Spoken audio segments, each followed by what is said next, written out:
Bien, vamos a iniciar la clase del día de hoy, Vida Humana, Sociedad y Derecho, 21 de septiembre del 2022. La clase, como siempre, está siendo grabada para que quede a disposición de ustedes. Una pregunta previa y un aviso previo. Voy por la pregunta. ¿Hay alguna duda, algo que ustedes quieran consultar, aclarar?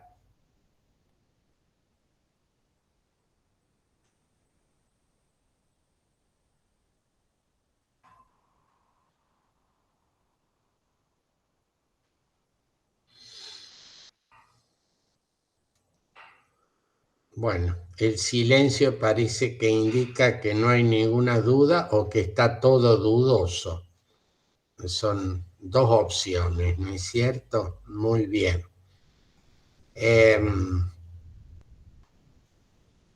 Hiciera la pregunta, la aclaración es que el próximo viernes la clase o en la clase la va a dar un profesor invitado. El tema va a ser el transhumanismo. Es el profesor Sergio González, que nos va a hablar desde Río Cuarto. Yo no los voy a ver, pero el ayudante alumno, Juan Manuel Sáez, tiene todo armado para conectarse con ustedes y con el profesor. Ya estuvo el año pasado, la excelente, sí, va a quedar grabada de todas formas la clase, sí, Carolina, como todas las clases están siendo grabadas, la va a grabar a través del sistema el ayudante alumno y va a quedar a disposición de ustedes. Luego de la exposición del profesor González, ustedes podrán hacerle todas las preguntas y aclaraciones que estime pertinente. También en el curso de la próxima semana, me tiene que confirmar hoy, el profesor Serani Merlo, que es médico y filósofo chileno, nos va a visitar desde Chile. Va a ser la semana próxima. No sé cuál de los 2 días de clase, ya les voy a avisar. En la última clase habíamos estado planteando 2 temas sobre los que quiero volver rápidamente. Un primer tema es el llamado edaísmo o viejismo o ajeísmo u otros términos que ustedes van a ver en el material que queda a disposición de ustedes, que básicamente se refieren a una forma de discriminación contemporánea que es, según los estudiosos, una de las 3 grandes formas de discriminación en la sociedad contemporánea, que es la discriminación por razones de edad. Ustedes van a encontrar en su grupo de Facebook, también se los voy a linkear al grupo de WhatsApp, un informe, no se asusten, es un poco largo, pero vale la pena tenerlo como referencia. Es un informe elaborado por la Organización Mundial de la Salud, o sea, en el ámbito de Naciones Unidas, sobre esta cuestión del edaísmo y cómo funciona esta discriminación, cómo se proyecta en nuestras sociedades, en las que, como habíamos señalado en clases anteriores, estaríamos en presencia de un fenómeno inédito en sociedades anteriores, en el que la prolongación de la vida humana ya no es una cuestión ficcional, sino una realidad. Cuando ustedes leen cualquier trabajo, ven cualquier representación teatral, película o lo que fuera, ubicada hace un siglo, o sea, estamos en el siglo XXI, a comienzos del siglo XX o fines del siglo XIX, hablar de una persona que tenía más de 5 décadas, es decir, una persona mayor de 50 años, era una persona que se estaba aproximando al final de su vida. El promedio de vida era muy, muy inferior al actual. Estamos hablando de personas de 80, 90 años como un grupo importante y creciente en las sociedades contemporáneas, y hoy hablar de un promedio de vida 70, 80 o más se convierte en algo normal. Distintas causas han llevado a que en las sociedades contemporáneas, por supuesto que en las de maduro desarrollo, es más, hay una serie de avances tecnológicos en la medicina, en la salud pública y en toda otra serie de aspectos que han hecho que la vida humana se ha prolongado notablemente. Y como algún alumno recordó clases anteriores, estamos en fenómenos de esa pirámide de población invertida, es decir, que la base es más reducida que la parte media o que la cúspide de la pirámide. O sea, estamos en presencia de, por un lado, de un fenómeno de reducción de las tasas de natalidad y un aumento de las tasas de longevidad, de tal manera que cada vez más tenemos poblaciones envejecidas, con todas las consecuencias de tipo social, económico, cultural y demás que esto trae. En este informe, que es bastante voluminoso, que ustedes van a poder consultar, de las Naciones Unidas sobre el edaísmo, se pone el acento, se pone el énfasis en esta discriminación. Discriminación. Esto es algo que nos resulta común cuando se habla de discriminación, en tanto en cuanto se refiere a, por ejemplo, discriminaciones por razón de raza, de sexo o de preferencias sexuales. Estamos muy atentos, estamos muy dispuestos a evitar, a condenar, a promover campañas que tiendan a evitar o superar la discriminación en estas áreas, en estos temas.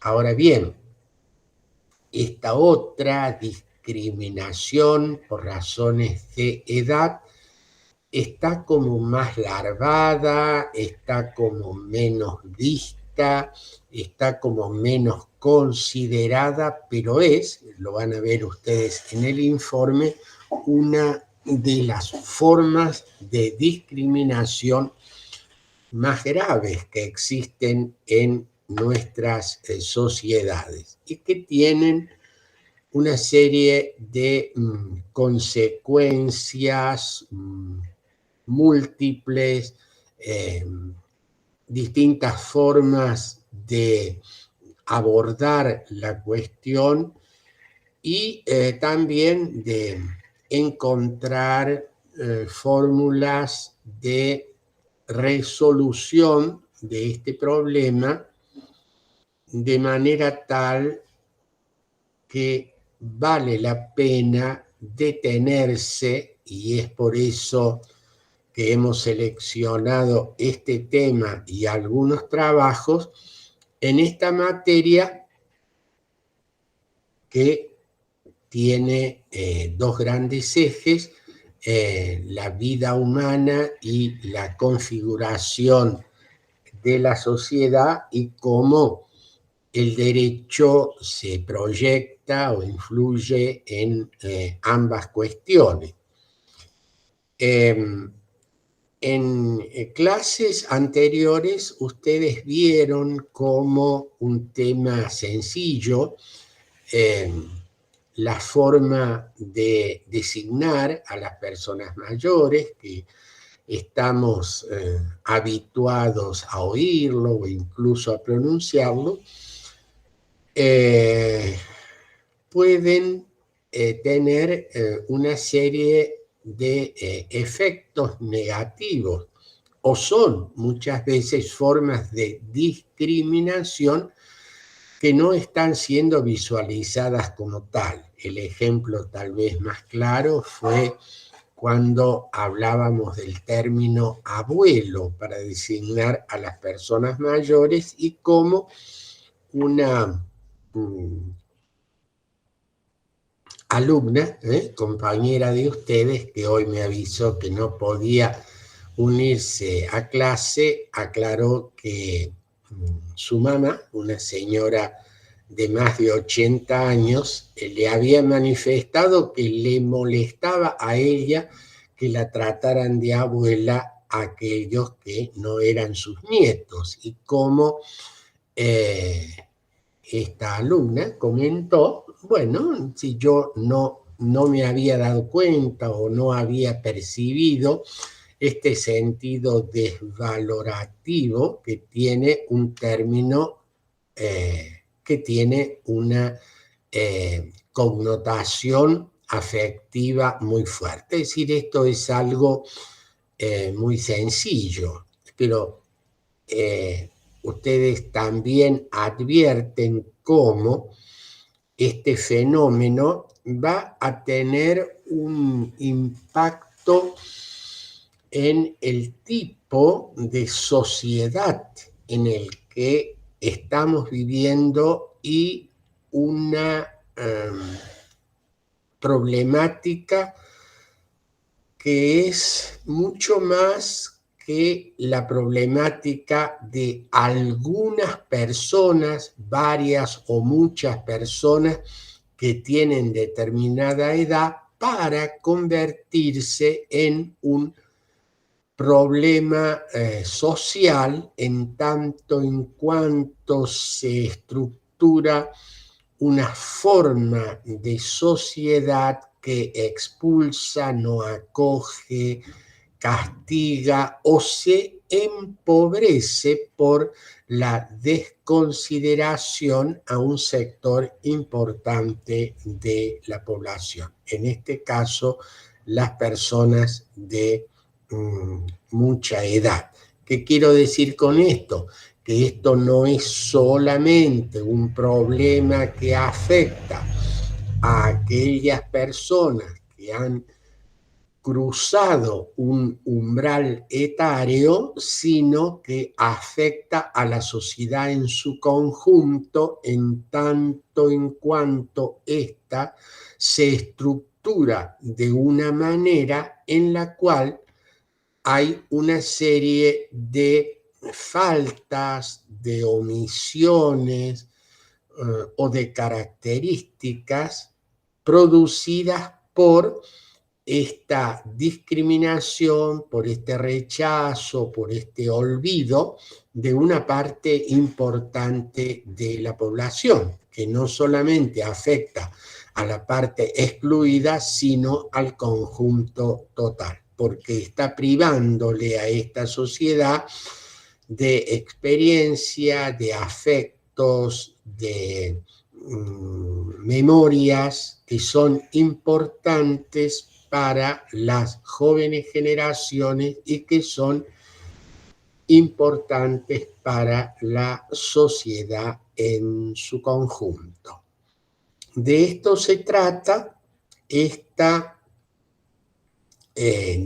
discriminación, esta problemática en la que muchas veces hay por parte de las mismas personas mayores o viejas o que han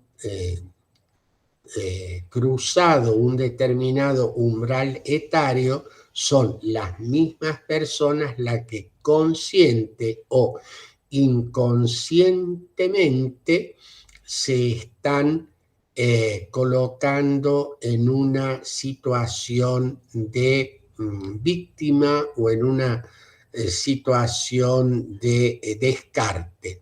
Y fíjense, acá introduzco un término sobre el que vamos a volver cuando hablemos en próximas clases de ciertas características de la sociedad contemporánea. Esta expresión que subrayo, que utilicé hace un instante, descarte.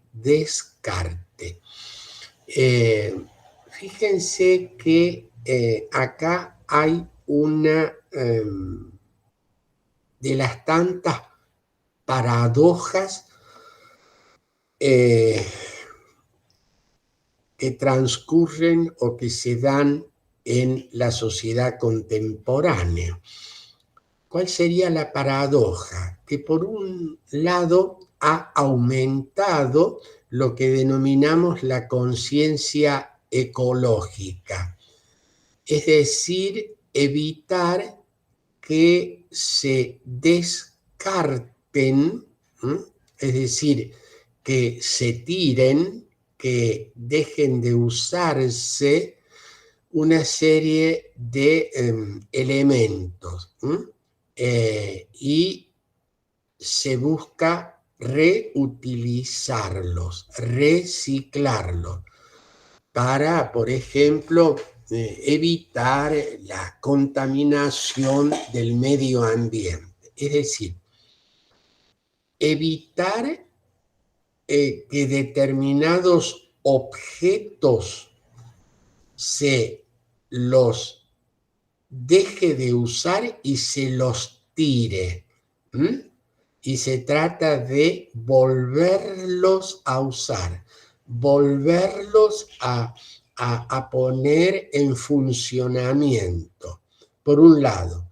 Y por otro lado, hay esta expresión descartar, dejar de lado, olvidar, dejar como fuera de uso a las personas que no pueden realizar determinadas actividades porque han accedido a la edad jubilatoria o porque sus destrezas en determinadas áreas ya no están, y entonces esta persona es colocada casi en condición de desecho, de inutilidad.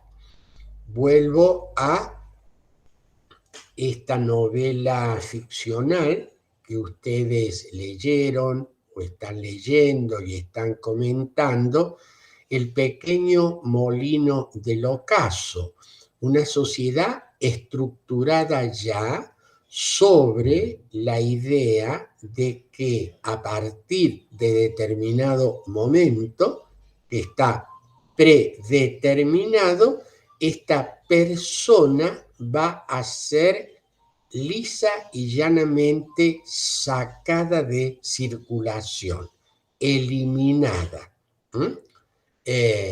físicamente para que no esté molestando más. Indudablemente que el recurso ficcional de la novela nos permite ver de una manera muy fuerte, muy llamativa, hasta dónde puede llegar este descarte. Pero tenemos en la realidad, una serie de actitudes, una serie de lugares, una serie de ideas, una serie de prácticas que descartan a las personas. Descartan a las personas. O sea, lo contrario de lo que la conciencia ecológica exige para una serie de objetos que son reutilizados frente a sujetos que están siendo apartados para no tenerlos más en consideración. Y a partir de eso serán vistos siempre como un peso, como una molestia, como una carga. De nuevo esta expresión que en algún momento utilizamos cuando se hace referencia a las llamadas cargas sociales. Estas personas que están siendo una carga. Es por eso que allí les he subido un video muy cortito, es fuerte, de un político ecuatoriano, ha sido legislador en su país. Yo antes no tenía claramente la identificación, he conseguido con el nombre y con las indicaciones que lo tienen ustedes ahí en el grupo de WhatsApp, esta persona que hace referencia a tres expresiones de figuras que en el mundo de la política y la economía tienen mucho peso. Se refiere a un vicegobernador estadual de los Estados Unidos, a un ministro de finanzas japonés y a la jefa del Banco Central Europeo, antiguamente en el Fondo Monetario, Christine Lagarde, donde básicamente aparece esta idea del descarte de las personas mayores como peso y la necesidad de que desaparezcan lisa y llanamente. Entonces, esto tiende a poner en el centro de la cuestión la importancia de asumir y luchar contra esta forma de discriminación en la sociedad contemporánea, que no es solamente, repito, la reivindicación de un grupo etario, sino la reivindicación de un tipo de sociedad que, al no excluir, al incluir, se enriquece y enriquece a cada uno de sus miembros. Nahuel ha levantado la mano y lo escuchamos.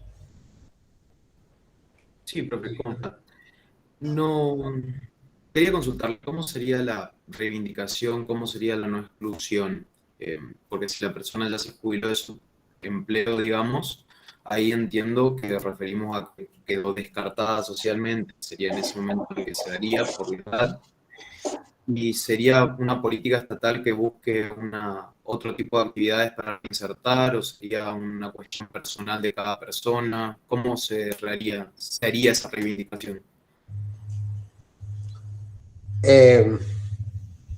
Nahuel, esta reivindicación o esta reinserción o este rescate tiene múltiples dimensiones. Es real que en materia legal se pueden hacer algunas cosas.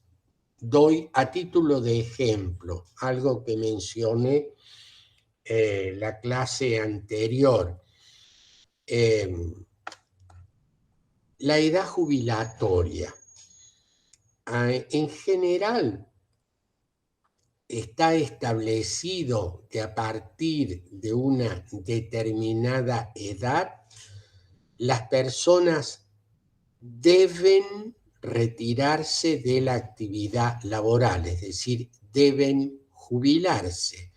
Y acá aparece la jubilación como una obligación, no como un derecho. Entonces, esto tiene varios aspectos, varias facetas, pero una de las eventuales discusiones en el plano legislativo es colocar ese límite etario como optativo y no obligatorio. Las personas que cumplan determinada edad podrán, no deberán jubilarse.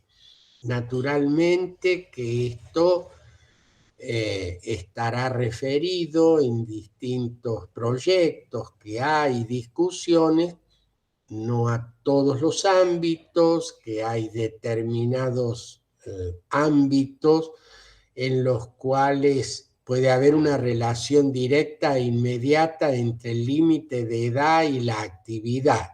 No en todos, en algunos sí, en otros no. Esta sería una forma de pensar esta cuestión. Pero también otra forma de pensar esta cuestión es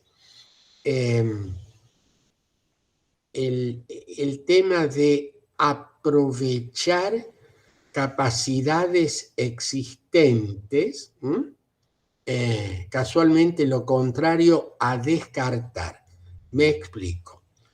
Una persona que ha transcurrido una parte importante de su vida en un ámbito determinado, ha adquirido una expertise, ha adquirido una experiencia que en un momento dado en esta opción de todo o nada, se le dice, bueno, a partir de ahora usted no puede hacer nada más. Y esa persona podría decir, ¿qué hago con la experiencia que adquirí, con la expertez que tengo? ¿La tiro? ¿Mm? ¿No es aprovechable esto?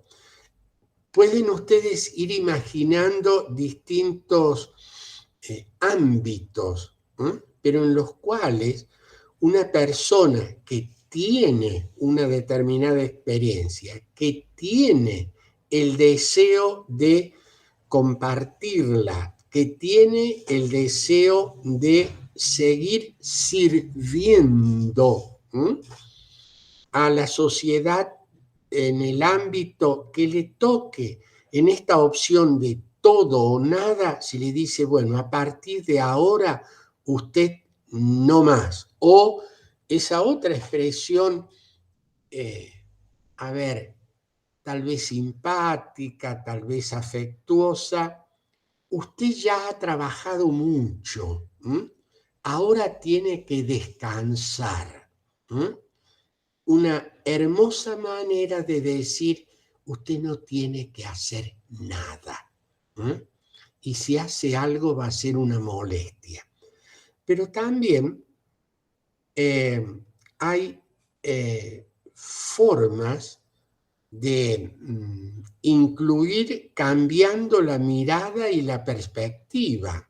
Si yo considero que una persona que no realiza determinada actividad ya no sirve, o porque en términos productivos aparece como un gasto y no como un generador de recursos, es decir, hay distintas formas, Nahuel, de incluir, no solamente legales, actitudinales, la manera de cómo se plantea, la manera de cómo se mira, la manera de cómo se muestra. Entonces, esto puede cambiar nuestra mirada, puede cambiar los resultados. Fíjense cómo en otras formas de discriminación se insiste en cambios actitudinales. La famosa discriminación que la sociedad contemporánea, por suerte, condena y promueve prácticas y actitudes distintas, por ejemplo, descartar actitudes de superioridad por razón de sexo, el machismo, la inclusión, el respeto, la valorización de la mujer en el trabajo, en la sociedad, etc., muestra cómo los cambios actitudinales, no solamente los cambios legales, los cambios actitudinales son una herramienta útil para superar esa discriminación. También esto ocurre a nivel del edaísmo, que es la discriminación por razón de edad. No sé si me expliqué bien, Nahuel, o lo hice muy confuso. Sí, comprendo, profe, comprendo. Por ahí, con respecto a la cuestión de política estatal, explayando un poco mi idea que tenía, no va tanto por el lado de una cuestión activa de buscar directamente un trabajo, un lugar, sino más por el lado de una especie de manejo de la opinión pública, porque normalmente como desde el Estado, desde el ámbito privado, se le muestra al jubilado o a la persona anciana como una persona, como usted dice, que ya no, que tiene que ser descartada inclusive en cartelería, propaganda, panfletos, sobre todo cuando se habla planes sociales y demás, muchas veces no se lo muestra de ese modo y se me viene a la mente mucho el autor estadounidense Lippmann, que cuando habla del manejo de la opinión pública siempre refiere a que una persona cuando toma una decisión lo hace en base al último estímulo que su cerebro recibió. O sea que si ves imágenes de una persona de un determinado modo, la respuesta normalmente va a referirse o vas a referirte a esa persona de ese modo.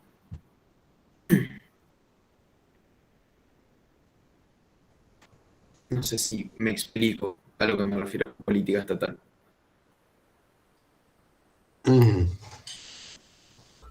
Bien, no sé qué piensan los demás sobre la pregunta de Nahuel y lo que acabamos de decir, si hay alguna opinión.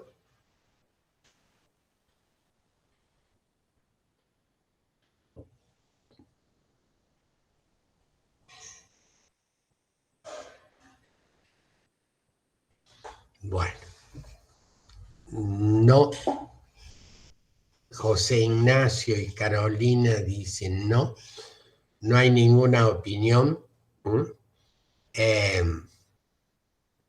¿Ustedes creen, pregunto, que esta o lo perciben de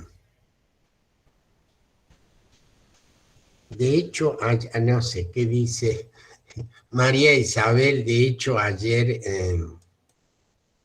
bueno, leo, en todos lados pasaban saludos por el Día del Jubilado y los leaks mostraban viejitos que apenas podían moverse, como si ser jubilado fuera algo catastrófico. Bueno, esta observación que acaba de hacer muy lúcidamente María Isabel, sí, vi incluso una publicidad en la página de la facultad. No sé, Carolina, ¿qué decía la publicidad? No, yo no la... No. Ahí la busco bien para mostrársela. La vi en Instagram, que también saludaban por el Día del Jubilado y lo que dice María Isabel, que ponen imágenes, digamos, como de gente grande que es jubilada, o sea, no hay como necesidad de poner las fotos, y cuando ponen foto Día del Estudiante no es que van a poner fotos de jóvenes, digamos. Entonces era como un poco innecesario quizá la imagen. Ahora lo voy a buscar para ver si se la puedo compartir por acá. Ajá. José Ignacio José Ignacio ha quedado por razones laborales o tecnológicas enmudecido, así que ustedes lo están leyendo. Yo lo leo en voz alta en el chat. José Ignacio dice: es muy real la idea del descarte. Mi papá hoy más que nunca quiere trabajar y estar activo, porque el día que su cabeza frene va a ser un bajón grande. A pesar de estar jubilado, le gusta trabajar y le hace bien. Y mi papá solo tiene 67 años. Bueno, esta idea del descarte, esta idea del bajón, esta idea de... me ha parecido interesante el aporte de Carolina. Yo no había visto lo de la facultad y de María Isabel, ¿no? Feliz Día del Jubilado, y aparece siempre la imagen de en fin, alguien, un sujeto que se aproxima mucho a un objeto en desuso. Si quiere puedo compartir la imagen. ¿La tenés ahí, Carolina? Compartila, o si se puede ver.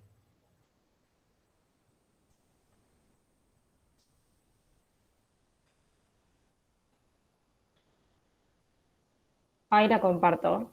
Sí, Carolina.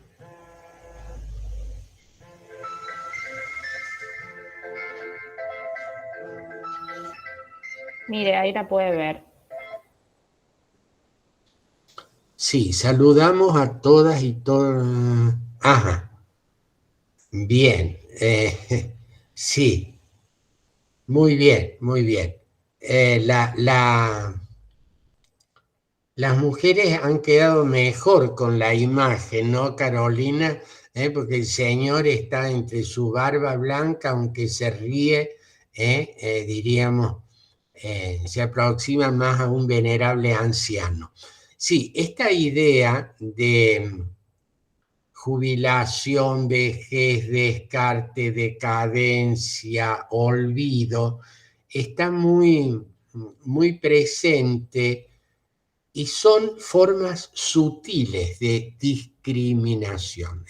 Formas sutiles, fíjense, estamos saludando, estamos festejando algo, la jubilación de determinadas personas, y lo estamos asociando a algo que, fíjense, ya fue, ya fue, no existe porque todavía está vivo, pero no, ya no cuenta, ya no cuenta. En esta expresión que decía José Ignacio, su papá, es decir, le gusta trabajar y le hace bien. El problema en clave social no solamente es que le hace bien a la persona en cuestión, sino le hace bien a la sociedad de la que forma parte.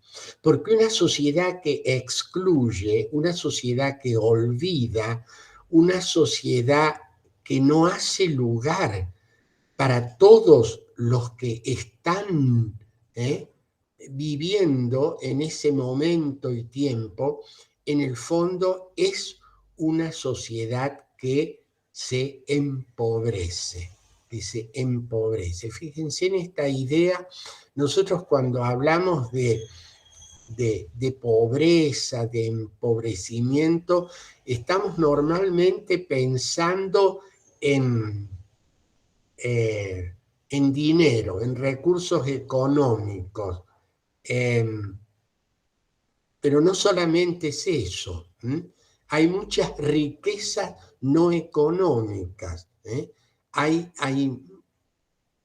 mucho en que una sociedad se empobrece a pesar de que pudiera aumentar sus recursos económicos. Una sociedad insolidaria es una sociedad que se ha empobrecido porque le está faltando esa dimensión de relación, de servicio, de entrega de uno para con los otros. Una sociedad que no oye a sus jóvenes es una sociedad que se empobrece. Una sociedad que no hace lugar a sus jóvenes generaciones se empobrece, pero también una sociedad que no hace lugar a sus generaciones mayores se empobrece, porque le está privando a las jóvenes generaciones de esta riqueza humana que pueden y deben transmitirle las generaciones mayores, y a su vez no fomentar el diálogo intergeneracional hace que unos y otros extremos sufran carencia. Estos jóvenes que no tienen memoria,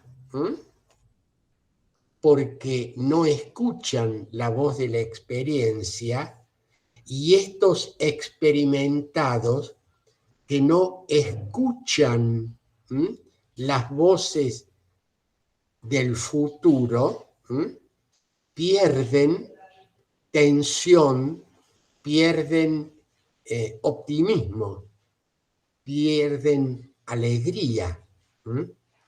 es frecuente oír esta expresión de personas mayores que dicen, en mi época tal cosa y ahora no. ¿Mm? ¿Por qué? No están viendo lo que en esta época hay, que es tan válido como lo que hubo en su época juvenil. Pero a su vez, a estos jóvenes le es útil oír la voz de esa experiencia. Es decir, es un proceso de enriquecimiento mutuo en los diálogos intergeneracionales. Y para que haya diálogo intergeneracional es necesario ampliar lugares y crear múltiples formas de comunicación entre las generaciones, a nivel de las familias, a nivel de las instituciones, a nivel de la sociedad toda. Por eso, claro, Nahuel dice, por eso con un cambio sutil de la imagen que se muestra, ayuda a cambiar la manera en que se ve a la persona. Indudablemente que hay cambios sutiles que son necesarios, no para quedarse solamente en el cambio de imagen, sino que esas imágenes pueden ayudar a cambios más profundos, que repito, se dan o se deben dar en el ámbito legislativo, el ámbito del derecho, nuestro ámbito, pero que se tienen que dar también en el ámbito de las actitudes, de los cambios sociales. Y esto me parece que es muy importante, cada vez más importante, cada vez más necesario. Una sociedad que por alguna razón excluye a partes de sus miembros termina amputándose a sí misma, no solamente haciendo un daño al que excluye, sino haciéndole un daño a todos.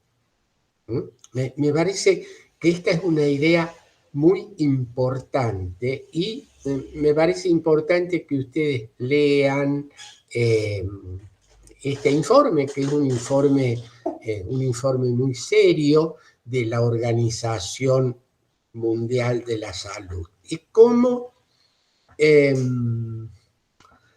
podemos y debemos cambiar nuestra mirada. La otra cuestión que mencioné, esto lo hice más rápidamente y no sé si algunos pudieron avanzar en algo, estoy en el día de hoy subiéndoles material, fue sobre esto que puede parecer inicialmente una curiosidad, pero es mucho más que una curiosidad, que es esta teoría política llamada la ventana de Overton, de cómo un tema, de cómo una determinada cuestión pasa de ser algo totalmente repudiable y totalmente inaceptable hasta convertirlo en algo que se incluye como lo más común en nuestras sociedades. No sé si alguno me mandó, me parece, un link con alguna cuestión vinculada a esto de la ventana de Overton. Pregunto, ¿pudieron avanzar en algo? ¿Pudieron leer algo sobre esto?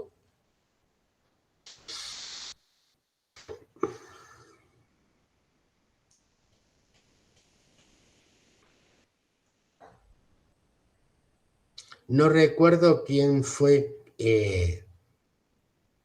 tal vez no esté hoy, La alumna me parece que me envió un link vinculado a esto de la ventana de Overton. No sé si está hoy en la clase.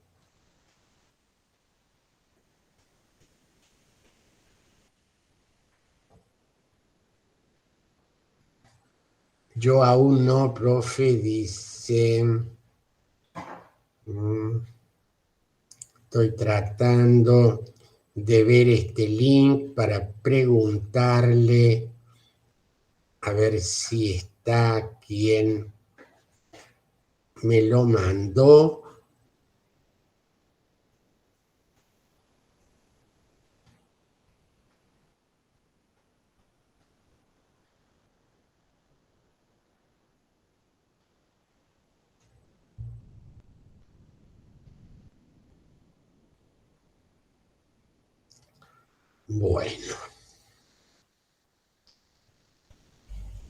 Bueno, no encuentro. Ah, sí.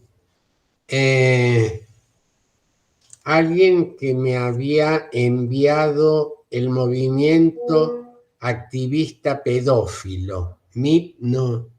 ¿Está? ¿Quién mandó este link?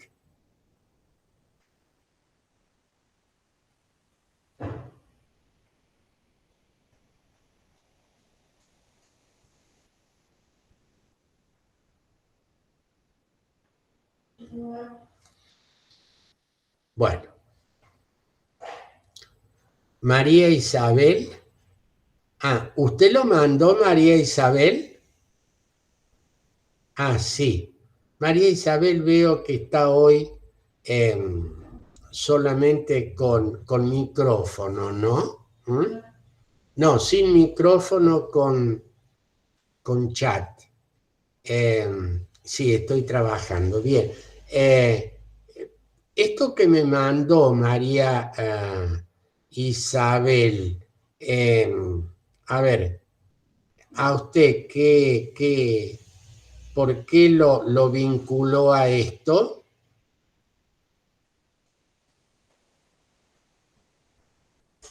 No sé si puede escribir para compartir con... Buen día.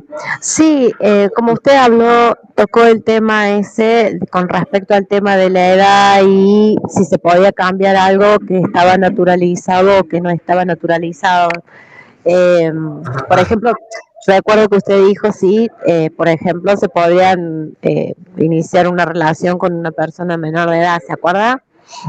Ah, sí, sí. Bien, hablando de lo que es las costumbres y la cultura.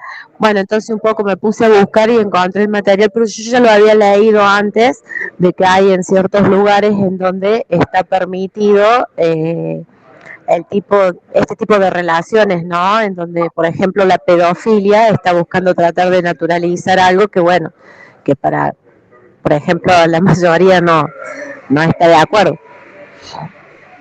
Ajá. Ah, bueno, bien, bien, efectivamente, entonces, gracias María Isabel, en Bueno, este tema de la ventana de Overton, la idea es que aparece un tema, inicialmente en los trabajos que ustedes van a leer se pone un tema lejano y distante, ¿no? Que nuestras sociedades hoy rechazan, el canibalismo, el consumo de carne humana. Esto aparece como algo horrendo, como algo inaceptable, como algo repudiable y demás. Entonces, a partir de este ejemplo dice, bueno, hay una serie de pasos que van desde el inicial rechazo total hasta el final aceptación plena, que no se dan de un día para el otro, se da a través de distintas estrategias y de distintas maneras que van incluyendo ese fenómeno de la llamada naturalización. Esto ya es tomado como algo hasta su aceptación plena. Indudablemente que esta teoría de la ventana de Overton se presta, lo van a ver ustedes en alguno de los trabajos, a una serie de percepciones, algunas percepciones muy críticas para determinados sectores, que se los ubica como sectores ultra, como sectores reaccionarios y que estarían utilizando esta, diríamos, teoría de la ventana de Overton para condenar ciertas cuestiones. Pero es interesante ver cómo puede producirse, o se está en muchos casos produciendo este fenómeno. Es importante, a ver, que ustedes puedan, como todas las cosas que estamos tratando de ver, no solamente leer y repetir algo, sino reflexionar. Es decir, bueno, esto podría ser, me parece que esto me hace pensar tal cosa. Este es el objetivo de haber entrado este tema, ¿no?, de la ventana de Overton, que es relativamente desconocido y que funciona como una curiosidad, pero funciona como algo que nos hace pensar. No sé si sobre esto tienen ustedes alguna otra experiencia de algún tema o algo en el que se está produciendo este fenómeno. Repito, que va desde su rechazo total hasta su aceptación plena. No sé si se les ha ocurrido, han pensado, tienen algún ejemplo, más allá de lo que dijo María Isabel, un poco guiada por el ejemplo que yo había dado de estos grupos que buscan legalizar una práctica hoy, diríamos, en general legalmente condenable y que está en la mayoría de nuestros códigos penales.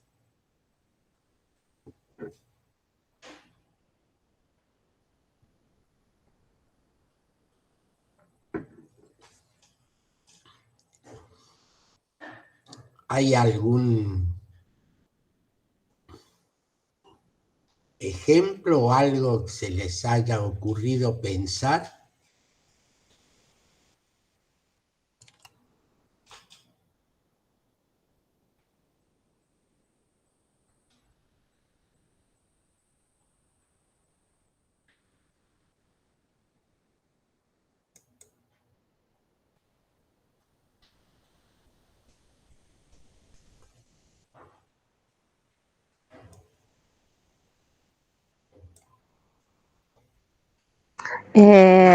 Sí, bueno, yo un poco me quedó la duda y le quería preguntar, porque leí el artículo de la ventana de Overton y quería saber si, además de los políticos y todos estos intelectuales que pueden llegar a estar detrás de esto, también tiene mucho que ver algunos sectores o grupos de la sociedad, por ejemplo, los punteros políticos, los que hacen trabajo territorial, que están trabajando con esta gente, porque yo quería saber si era, o sea, si lo que usted manifestaba era como una especie de pirámide, la ventana de Overton, y de dónde viene dirigida, si tiene que ver con algún país en especial, por ejemplo, algún continente europeo, que me imaginé que venía ya sea de Europa o de Estados Unidos. Si A usted me ver, podía aclarar un poquito más la idea, porque no me quedó muy claro esa parte. María Isabel, yo en general no participo de esa idea que se llama teoría conspirativa de la historia, es decir, imaginar que ciertos procesos o ciertas ciertas actitudes o ciertas cuestiones surgen de un plan premeditado, elaborado paso a paso por grupos poderosos y siniestros que manejan el mundo, ¿no? Usted sabe que hay en muchos campos esta tendencia a ver lo que ocurre fruto de una conspiración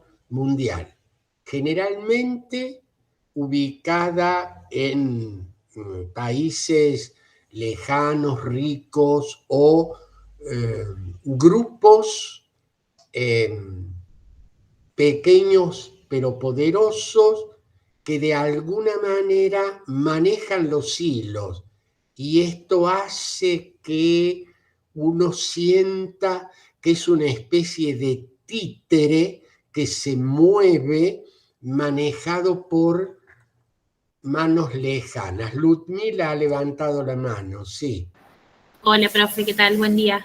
Yo, bueno, ahora con lo último que dijo, no siento que sea en relación a lo que estaba por decir, pero justamente antes de la clase estaba leyendo un artículo, no, en realidad un post de un chico con autismo. Yo estoy en un grupo de personas autistas y en donde también se está movilizando mucho la sociedad a favor de la neurodiversidad y que se cambie como que se cambie la idea de la persona discapacitada y se reemplace con esta nueva teoría de la neurodiversidad, que la gente que está en contra dice que lo que haría es excluirlos de las prestaciones, de los beneficios que tienen de las prácticas en cuanto a las terapias,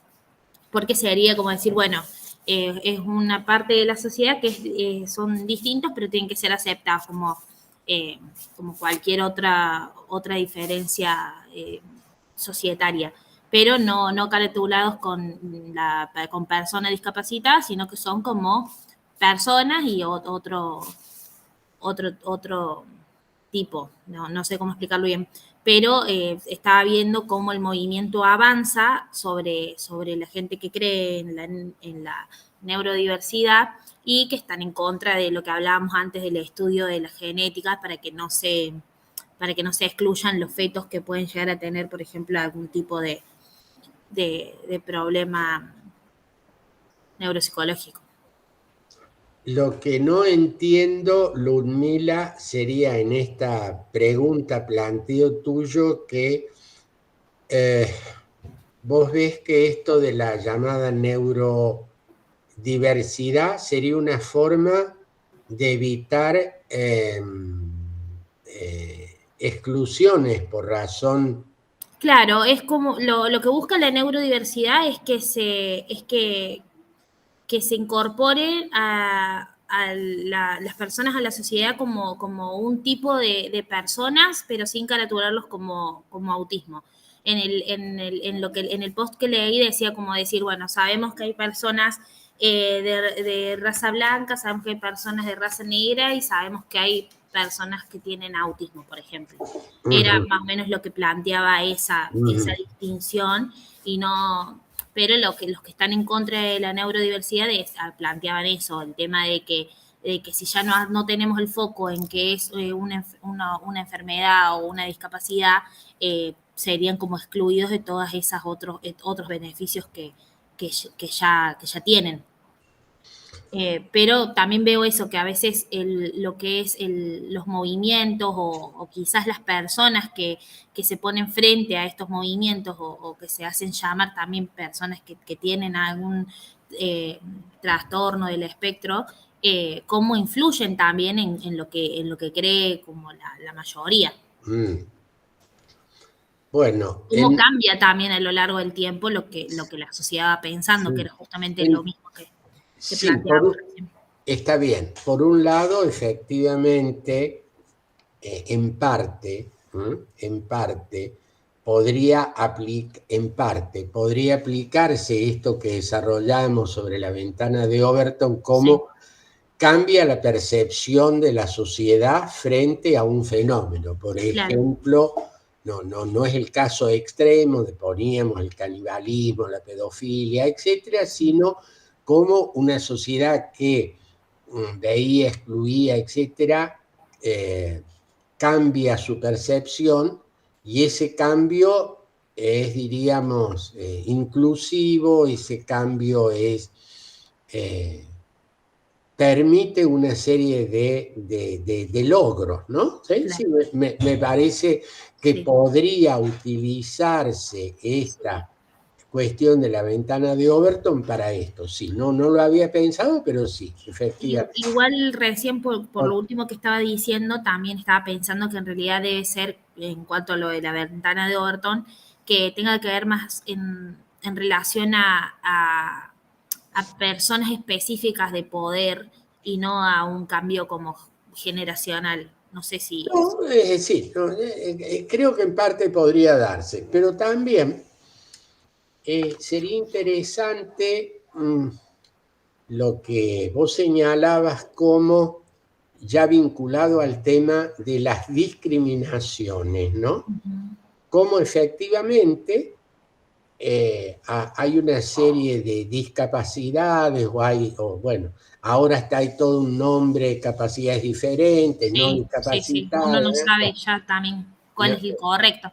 Claro, o sea, cuál sería el término más correcto. Para ese cuidado por los términos, que en parte tiene mucho sentido y razón de ser. Y se me ocurre una suerte de ambivalencia frente a esto que vos decías. Por un lado, el mirar esto distinto como algo que debe ser incluido y aceptado como algo, o sea, que no se lo vea como algo anormal, que no se lo vea como algo estigmatizante, y por otro lado, puede ser que esta mirada al normalizar, diríamos, decir, bueno, esto es lo mismo que, es decir, ser autista es lo mismo que, le privaría a esas personas o a ese sector o a ese grupo de personas una serie de beneficios que son necesarios para facilitar su real inclusión, o sea, como una ambivalencia, ¿no? Sí, en esto uno, debe tener cuidado y debe manejarse con mucho equilibrio, ¿no? Hay en otro ámbito, no sé, se me ocurre, no lo he pensado libremente, pero hace algún tiempo se puso sobre el tapete en discusión la necesidad de modificar la ley de salud mental. Esto fue algo que, con motivo de algunos episodios de personas famosas, etcétera, que habían sufrido algunas crisis psicóticas o demás, y bueno, dice, no, bueno, es necesario cambiar la ley porque la ley no prevé la internación. Bueno, ahí hay un fenómeno, no soy un especialista en el tema, ni mucho menos, pero en algún momento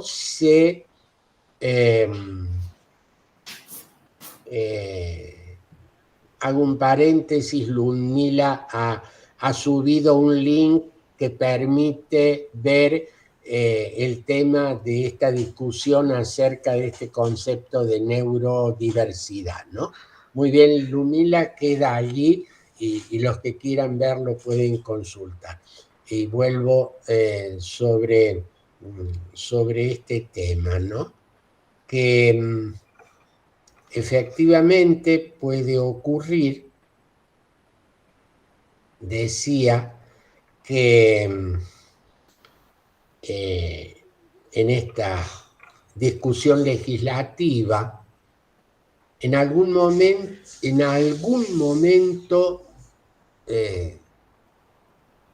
histórico, yo diría ya superado, se planteaba que las personas con algún tipo de problemática psiquiátrica,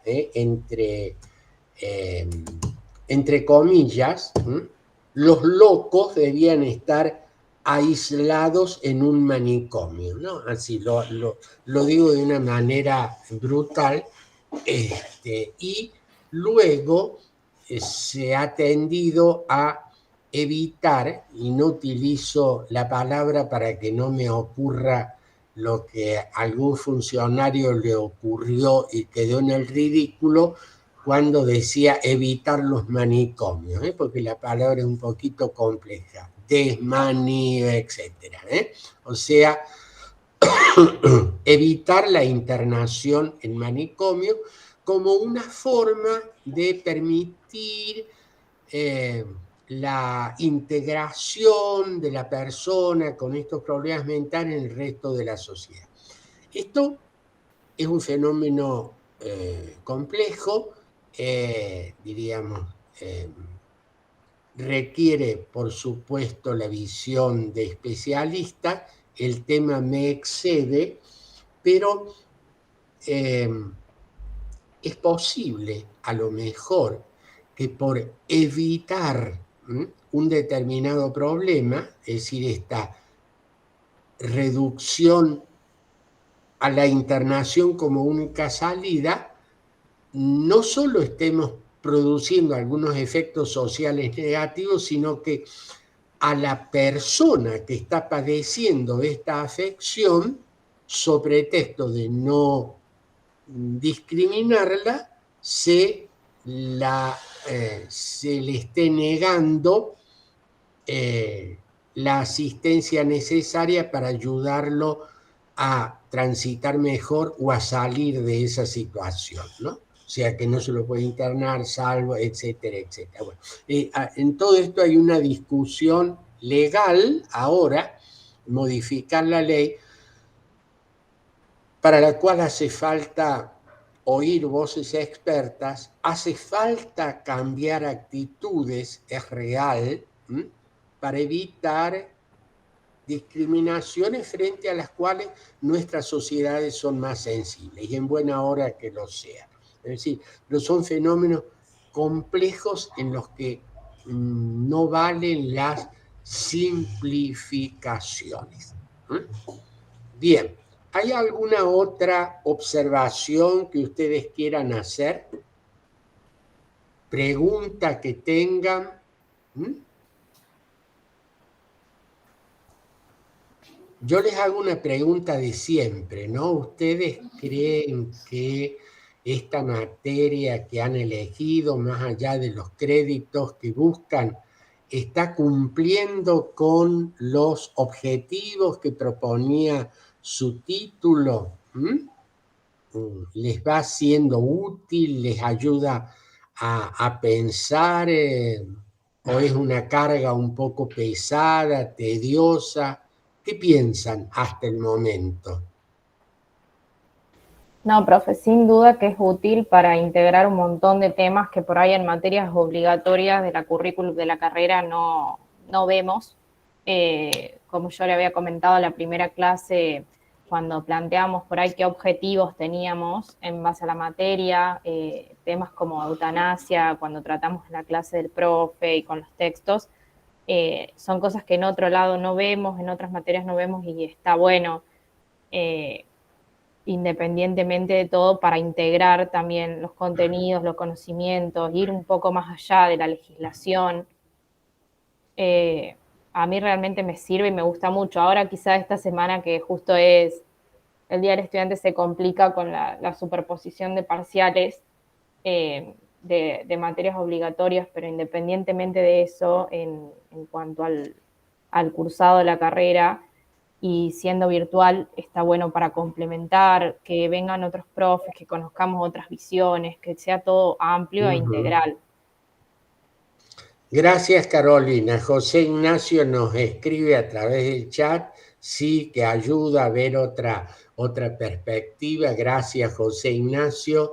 Esta es la idea, ¿no? Que un estudiante de Derecho no se quede solamente en los textos legales, sino que vea la dimensión humana que tienen cada una de las cuestiones que vamos planteando aquí. Como ustedes van a ver, en una clase que les va a llamar